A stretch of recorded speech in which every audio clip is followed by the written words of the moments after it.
오늘 결정에 대한 말씀을 좀 여러분과 함께 나누고자 합니다. 제가 아는 어떤 목사님께서, 미국의 목사님께서 저에게 들려주신 이야기인데 이런 얘기를 한번 해주신 적이 있습니다. 그분 교회에 나이가 지긋이 드신 아주 지혜로운 사업가가 있었다고 합니다. 굉장한 성공을 이룬 사업가가 계셨는데 한 번은 이분에게 그 교회에 다니는 또 다른 젊은 사업가가 이제 사업에 대해서 질문을 하게 됐대요. 이런저런 중요한 결정들이 있는데 어떻게 해야 할까요? 이런 질문을 했을 때 이분이 이런 대답을 했다고 합니다. 혹시 그 결정이 shoe decision이냐? 그렇게 물었대요. 신발 결정이냐? 그래서 이분이 그 맥락을 몰라서 shoe decision이 무슨 말씀이세요? 라고 물었더니 이분의 자신의 삶을 얘기하면서 자신에게 있는 가장 중요한 결정들을 shoe decision이라고 부르게 된 계기를 알려줬다고 합니다.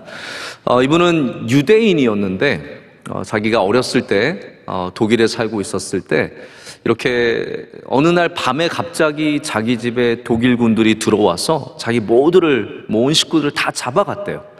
근데 잡아가는 도중에 자기가 잡혀가면서도 좀 무슨 생각을 가졌는지 모르는데 목욕 가운을 입고 잡혀가면서 그 안에다가 신발 한 켤레를 몰래 가져갔다고 합니다. 뭔가 좀 생각이 있었겠죠. 어린 소년이었지만 본능적으로 뭔가를 챙긴 겁니다. 이렇게 아주 고생을 해서 이제 마침내 유대인 캠프에 도착을 하게 되었는데 혹독한 환경이죠. 아주 어려운 환경에 가게 되었는데 가서 보니까 자기 동네 자기랑 나이 또래가 같은 그 아이 2명 남자아이들도 잡혀왔다는 거예요.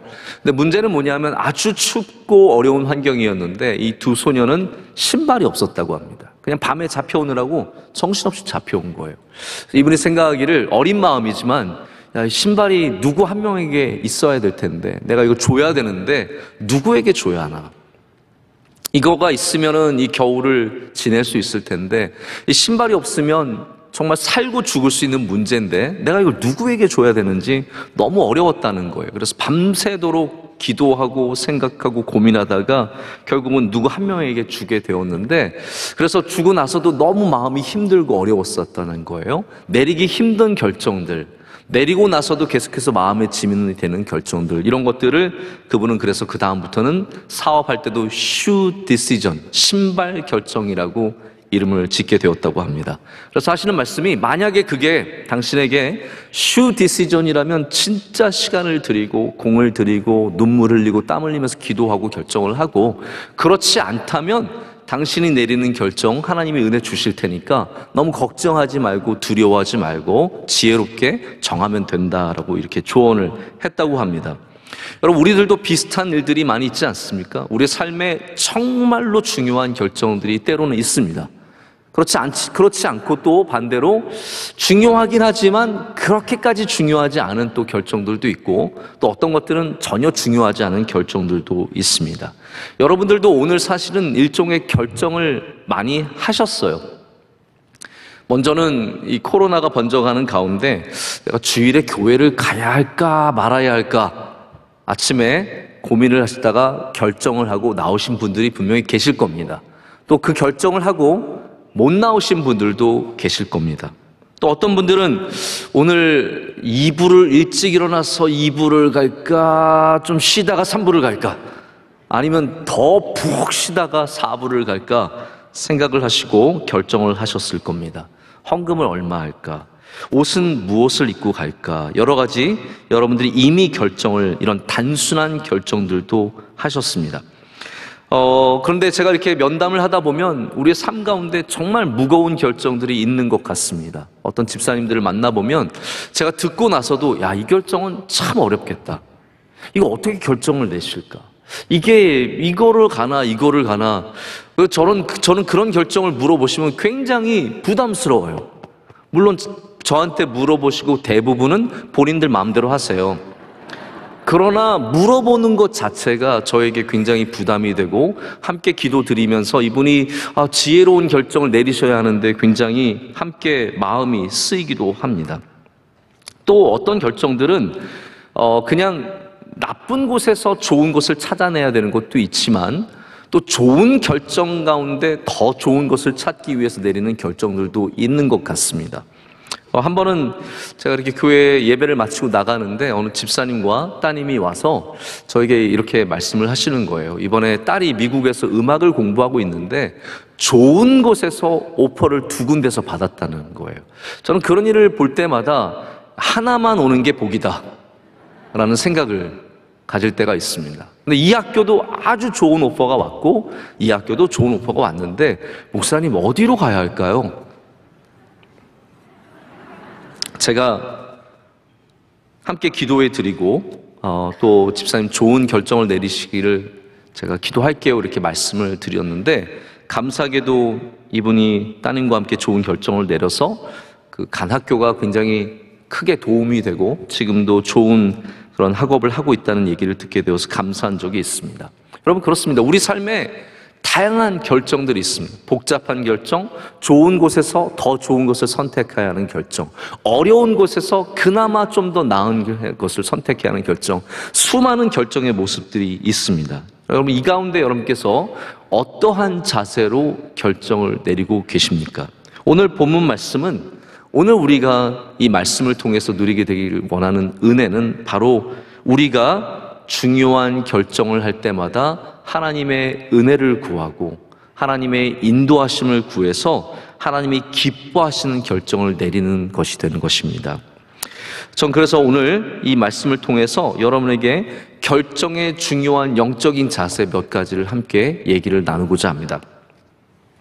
자, 먼저 초대교회 배경 말씀을 좀 드리도록 하겠습니다. 오늘 사도행전 15장 말씀을 읽었는데요.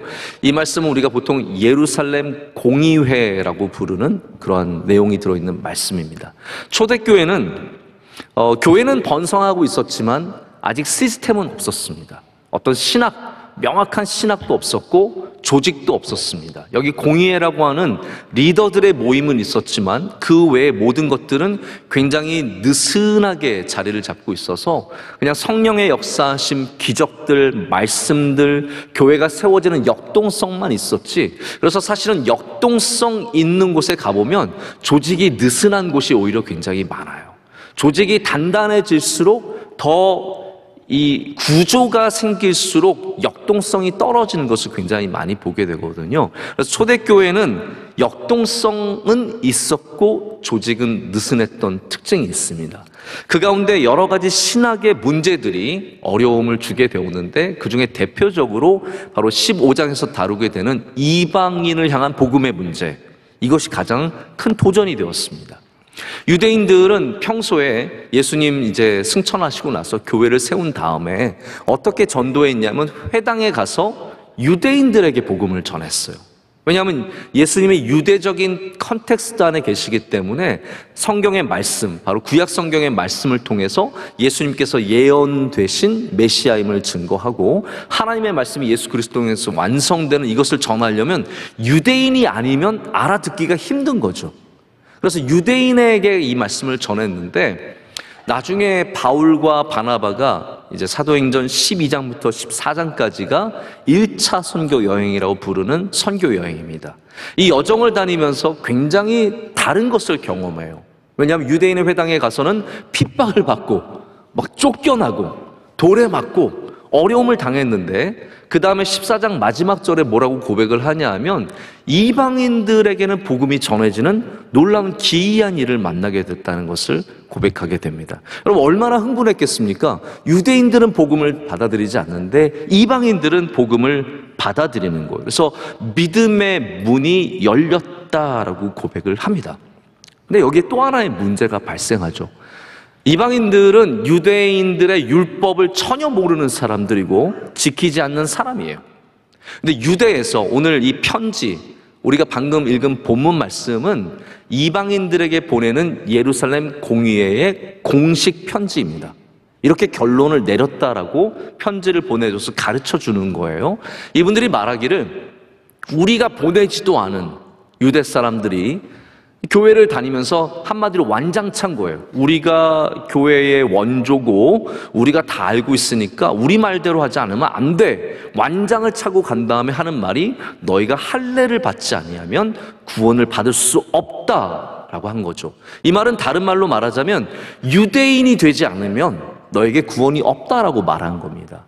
바로 이 문제를 갖고 바울과 바나바가 안디옥 교회에 파송을 받아서 예루살렘에 가서 이 문제를 갖고 공의회에 들어가게 된 겁니다. 그래서 이 발단을 통해서 중요한 교회의 전환점이 시작이 됩니다. 바로 이방인들에게도 교회의 문이 활짝 열리는, 할렐루야. 그래서 그들에게 다른 짐을 지우지 않고 오직 이들이 결정한 4가지만 가이드라인을 잘 지키면 된다라의 말씀을, 그 공식 편지를 전하게 되는 계기가 됩니다. 처음에는 바리새파 사람들이 말을 했어요. 여러분, 바리새파 사람들은 기독교인이 되어도 바리새적이에요. 참 신기하지 않습니까? 그래서 바리새파 사람들이 뭐라고 얘기했냐면, 할례를 받지 않으면, 다시 말해서 율법을 지키지 않으면 구원이 없습니다 라고 말한 거죠. 그런데 하나님께서 예비하신 주의 종이 있었습니다. 베드로죠. 베드로는 이미 아나니아와 고넬료의 사건들을 통해서 하나님께서 이방인을 향해서 주의 사랑과 은혜를 베푸심을 경험했습니다. 그렇기 때문에 바리새파에 이어서 베드로가 발언을 했을 때 분위기가 잡혔어요. 베드로는 누가 뭐래도 가장 중요한 사도였고 예루살렘에서도 가장 영향력 있는 사도였습니다. 그리고 베드로가 말한 다음에 바로 야고보가 그 모든 것들을 정리해서 오늘 말씀 가운데 4가지를 조건으로 걸고 편지를 보내며 그와 함께 바울과 바나바, 실라와 유다를 이렇게 보내는 과정들이 오늘 말씀 가운데 나오게 됩니다. 자, 그런데 여기에 우리가 한 가지 봐야 할 것이 있습니다. 이 결정을 내렸는데, 그럼 왜 이 결정이 우리가 생각하기에 영적이고 좋은 결정일까요? 오늘 말씀 가운데 바로 그 결정을 내린 다음에 이들이 갖는 마음이 나타나게 됩니다. 바로 28절의 말씀입니다. 한번 28절을 보실까요? 28절에 이렇게 적혀 있습니다. 우리 다 함께 읽겠습니다. 성령과 우리는 이 요긴한 것들 외에는 아무것도 짐도 너희에게 지우지 아니하는 것이 옳은 줄 알았노니. 아멘. 성령과 우리는, 제가 이 말씀을 한글 성경을 읽으면서는 확 다가오지 않아서 많이 놓치고 있었는데 이런 뜻이에요. 처음과 끝만 보면 됩니다. 성령과 우리는 옳은 줄 알게 되었다라는 거예요. 다시 말해서 이 결정한 것에 가장 핵심에는 뭐가 있었냐면 성령님께서 보시기에 좋은 것이고 우리에게 좋은 것으로 우리가 알게 되었다라는 부분입니다. 이거를 영어 성경으로 보면 뭐라고 되어 있냐면요, It seemed good to the Holy Spirit and to us 예요. 성령님께서 보시기에 좋았고 또 우리에게도 보기가 참 좋았다. 여러분, 오늘 제가 드리는 많은 이야기들이 있겠지만 가장 중요한 핵심적인 주제는 바로 이겁니다. 여러분이 결정을 내리실 때, 아, 이게 성령님 보시기에 좋겠구나. 그리고 나만이 아니라 우리에게 좋겠구나. 라는 마음이 있어야 된다는 것입니다. 여러분의 모든 결정 안에 영적인 요소가 들어가려면 성령님이 이것을 어떻게 보실까에 대한 관심이 있으셔야 된다는 거죠.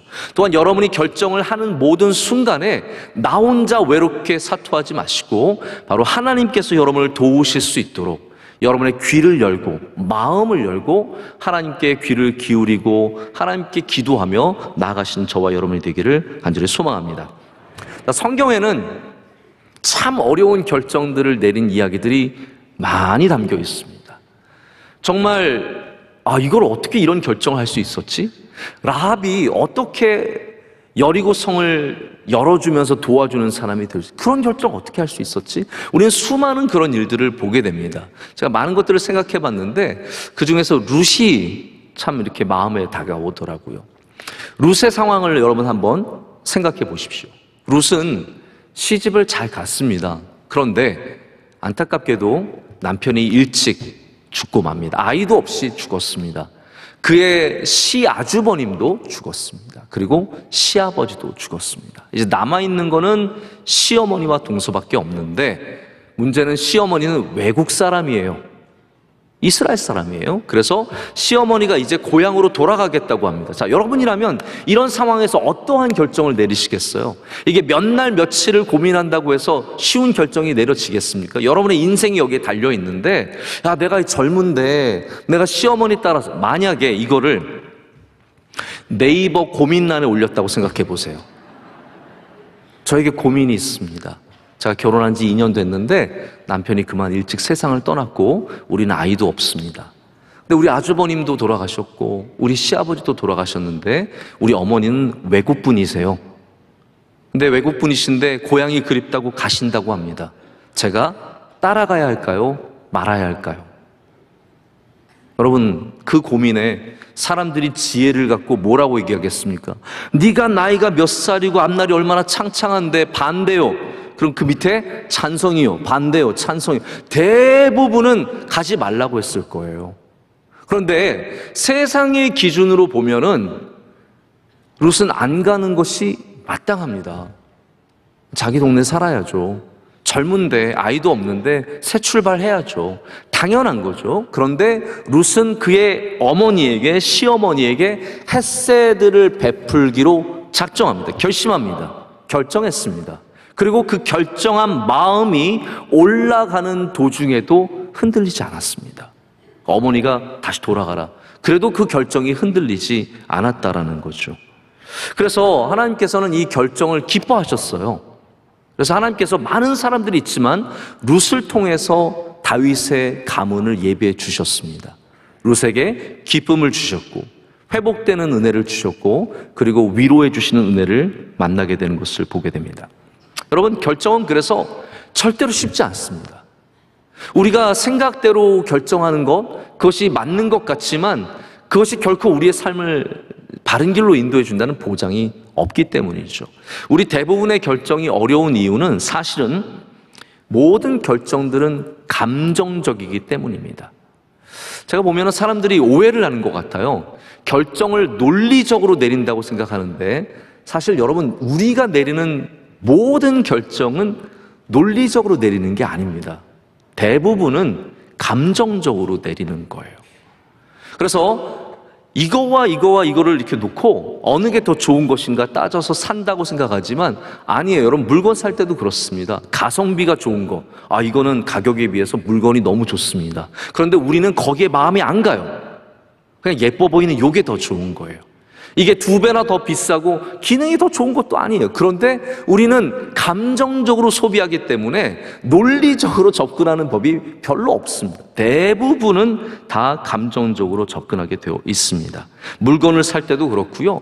결혼을 할 때도 그렇습니다. 여러분, 결혼을 논리로 합니까? 사람들이 얘기해 주죠. 이만한 남자 못 찾아. 너나 결혼하세요.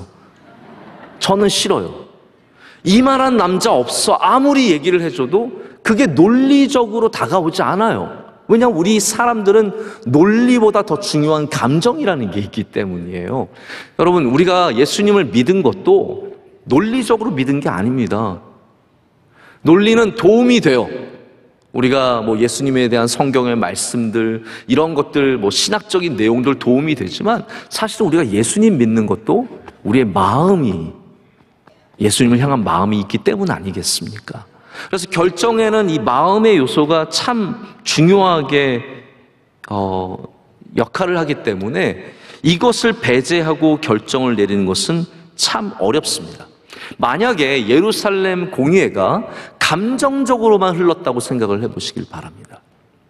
그러면 아마도 이 사람들은 모여서 내가 맞고 네가 맞고 내 목소리가 더 크고 너 목소리 왜 이렇게 크게 내? 서로 싸우다가 전혀 엉뚱한 곳으로 흘러갔을 가능성이 굉장히 크죠. 근데 감사한 것은 예루살렘 공의회가 감정적으로 흘러가지 않았다라는 것이죠.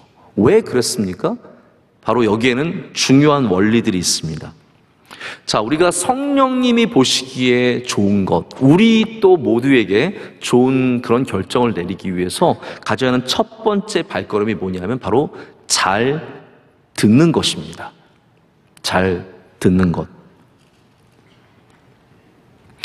사도행전 15장 5절과 6절, 7절 이 부분에는 어떠한 내용이 나오냐면 먼저는 들은 이야기들이 나와요. 처음에는 바리새파가 말했죠.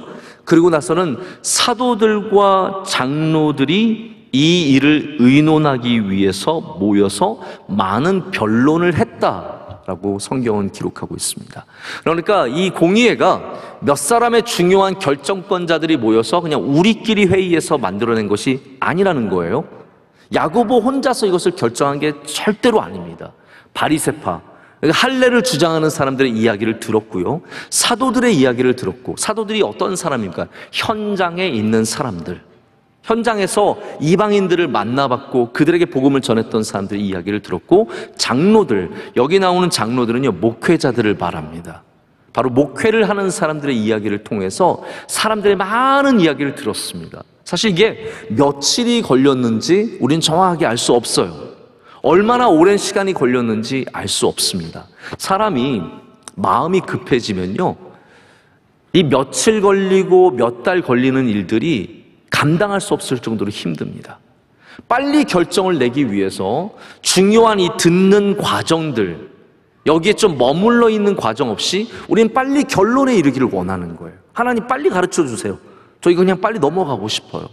근데 하나님께서는 그 듣는 과정을 귀하게 여기신다라는 거죠. 그것이 우리를 늦춰지게 합니다. 다시 말씀드리지만 들으면 모든 것들이 느려져요. 제가 이렇게 일을 하면서 이분들의 얘기도 들어보고 우리 권사님들 얘기도 들어보고 우리 교구 이야기도 들어보고 그렇게 듣다 보면 절대로 빠르지 않습니다. 근데 중요한 건 뭐냐면 그렇게 듣는 시간들을 가져야 좋은 결정들을 내릴 수 있다는 것이죠. 많은 일들이 우리에는 그냥 좀 빨리 되기를 원하는 일들로 이렇게 모여듭니다. 그러다 보니까 자꾸 빨리 하는 것에만 집중하다 보니까 정작 우리가 써야 하는 시간을 넉넉히 쓰지 못할 때가 많습니다. 자, 여러분, 중요한 결정을 내릴 때 이거는 시간을 써야 하는구나 분명히 아셔야 됩니다. 그래서 듣는 것, 우리가 여기 나오는 것처럼 바리새파도 듣고 사도들도 다 들으면 좋겠지만 우리는 분명히 우리의 귀를 열고 들어야 할 분 한 분이 계십니다. 바로 하나님의 음성을 들을 줄 알아야 합니다. 기도의 시간들, 말씀을 듣는 시간들, 여러분 하나님께서는 다양한 방식으로 말씀하시는 그 채널들을 무시하면 안 됩니다. 기도만 채널이 아니에요. 말씀도 채널입니다. 교제도 채널입니다. 저도 사람들을 만나면서 하나님의 뜻을 깨달을 때가 참 많이 있고 말씀을 들으면서 깨달을 때도 참 많이 있습니다. 이 모든 것에 우리의 귀가 겸손하게 열려 있다면 하나님께서 그 시간들을 통해서 여러분에게 그 결정의 열매들을 아름답게 맺게 하실 줄로 믿습니다. 제가 가끔 이렇게 외국 분들과 얘기를 하다가 중요한 결정에 대한 질문을 받게 되면 가끔씩 이렇게 말을 합니다. 제가 좀 거기에 앉아 있을게요. 이 표현이 영어 표현인데요. I will sit on it. 내가 거기 앉아 있을게요 라는 표현을 씁니다. 이게 무슨 말이냐면 생각해 볼게요, 고민해 볼게요, 좀 시간을 들여보겠습니다 라는 뜻이거든요. 여러분 좀 앉아 있을 필요가 있습니다. 중요한 결정들을 가졌을 때는 하나님 앞에 가서 좀 앉아 있어야 합니다. 그 앉는 시간들이 반드시 좋은 결정의 지혜로 여러분들에게 다가가게 될 줄로 믿습니다. 자, 두 번째는 우리가 결정을 많이 내리는데 이런 생각을 좀 해보셨으면 좋을 것 같아요. 먼저는 우리는 좀 결정의 숫자를 줄이는 노력을 해볼 필요가 있다. 제가 왜 이런 말씀을 드리냐면요, 결정을 내리는 게 멋져 보이지만 결정을 내리는 일들은 참 어렵고 힘든 일들입니다. 그런데 이거를 다 하다 보면은 결정이 너무 많아지다 보면 모든 결정 하나하나를 잘 내리기가 쉽지가 않습니다. 이렇게 많은 결정을 내리는 분들이 교만해지다 보면 어떤 자세를 갖게 되냐면 내가 결정을 내리지 않으면 안 될 것 같은 그러한 불안감을 갖게 됩니다. 내가 결정을 내려야 바른 길로 가지 다른 사람이 결정을 하면은 안 된다라는 그런 생각을 갖기가 쉬운 것 같습니다. 그러나 우리가 결정을 좀 줄일 줄 아는 지혜를 가져야 결정 가운데 실수를 줄일 수 있습니다. 제가 왜 이런 말씀을 드리냐면요, 베드로와 여기 나오는 야고보를 보면 굉장히 교회의 중요한 지도자들이거든요. 뭐 말할 수 없이 중요한 지도자들입니다. 베드로와 야고보는 예루살렘 교회뿐만 아니라 모든 교회의 가장 중요한 지도자였습니다. 자, 그렇다면 이 사람들이 모든 중요한 결정들을 다 내려야 마땅하겠죠. 근데 여러분께서 사도행전을 보셔도 다른 신약의 서신서를 보셔도 베드로와 야고보가 모든 결정을 다 내린 것은 아니라는 것을 아실 수 있어요. 오히려 사도행전에는 여기만 베드로와 야고보가 결정을 내리는 장면이 나옵니다. 다시 말해서 베드로와 야고보가 내가 제일 높으니까, 내가 제일 중요하니까 우리가 모든 결정을 할게 라는 것을 하지 않았다라는 거예요. 오히려 결정권들을 나누고, 이게 이제 델리게이션, 위임이라고 하는데요. 모든 권한과 모든 결정은 여러분들이 잘 위임을 하실 줄 알아야 건강한 조직이 되고 건강한 리더가 될 수 있습니다. 내가 모든 것을 다 하는 시스템은 절대로 건강하지 않다라는 겁니다.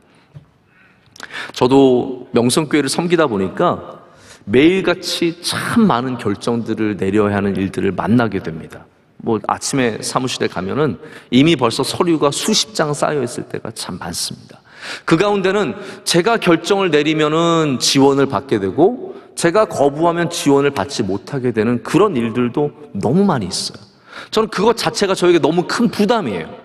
이분들은 받게 되고 이분들은 못 받게 되면 그게 내 결정이에요. 그래서 항상 깨워서 기도해야 되고 마음을 주님께로 향하고 있어야 좋은 결정을 내린다는 것을 많이 느끼게 됩니다. 제가 그래서 요즘에는 그런 도움을 요청하는 모든 편지들은 우선 먼저 우리 국내 선교부나 해외 선교부를 통해서 많은 결정을 이미 내리고 가져오게 합니다. 여기는 할까요? 보류하고 여기는 진행하는 게 좋겠습니다. 의견들을 다 받아보고 그 안에서 제가 코멘트를 하는 정도로만 낮추고 있어요.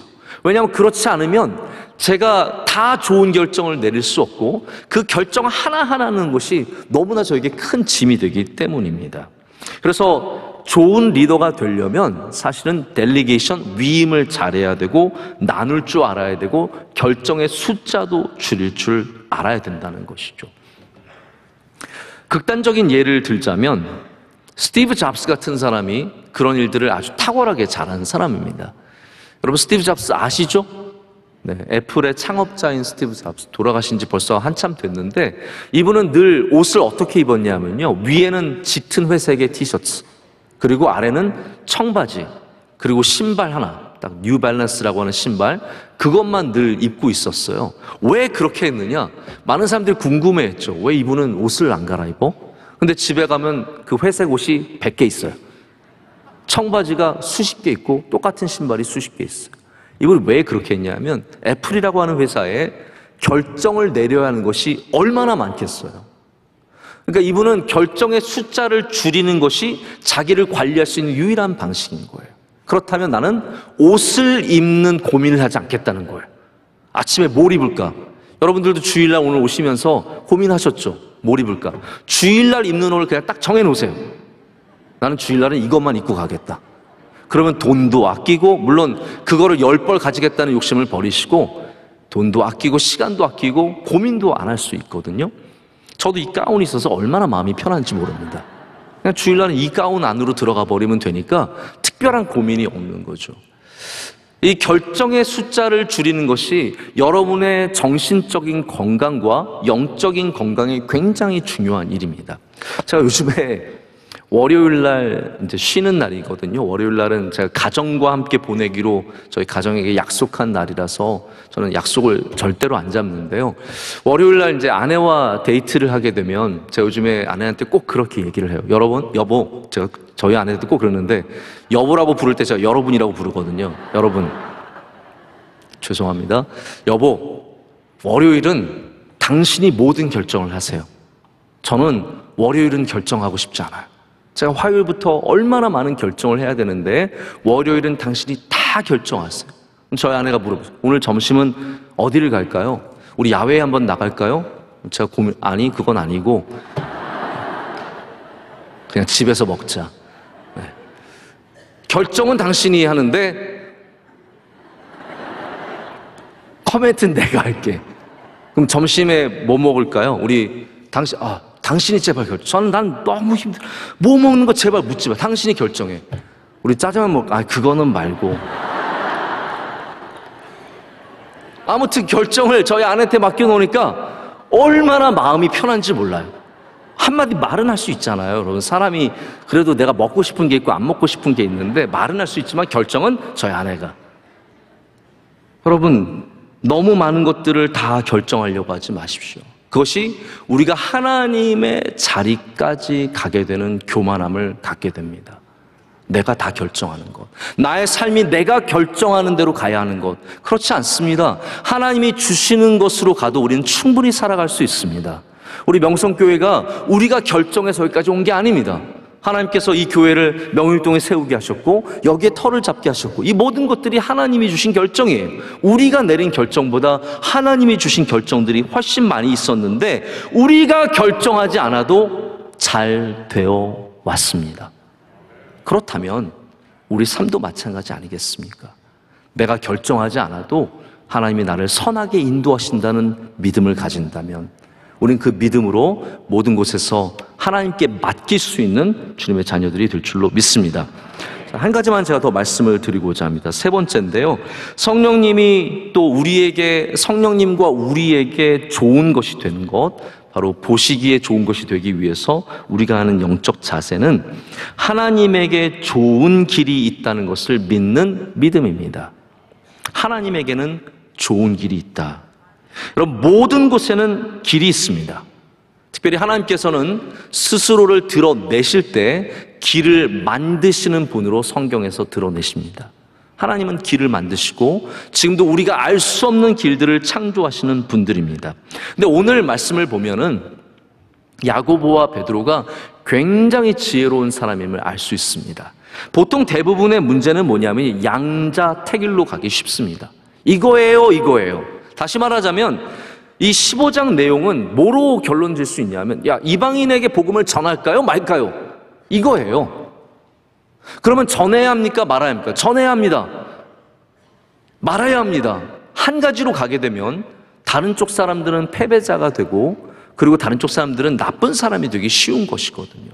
그런데 야고보는 그 길을 택하지 않았습니다.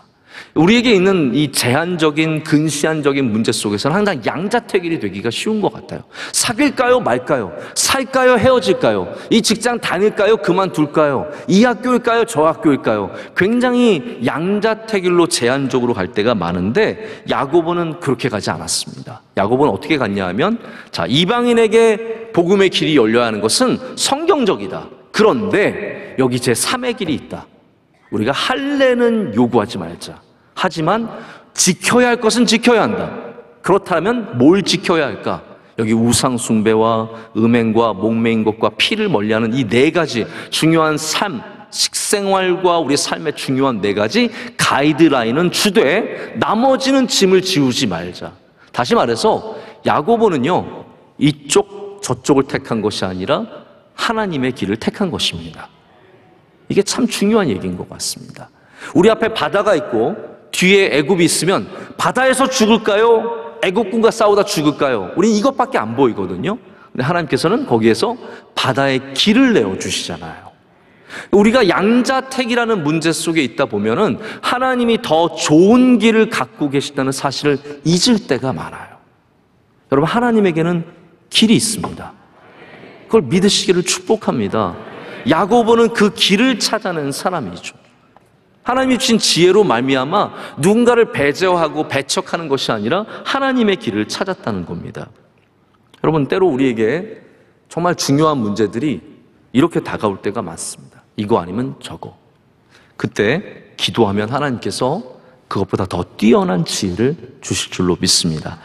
예수님께서 길을 가실 때 눈먼 자를 만나신 적이 있습니다.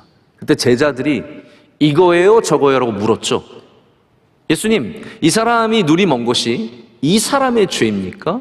아니면 부모님의 죄입니까? 양자택일하래요. 그럼 누구의 죄이겠습니까? 근데 예수님께서는 전혀 다른 제3의 대답을 하시죠. 그것이 무엇이었습니까?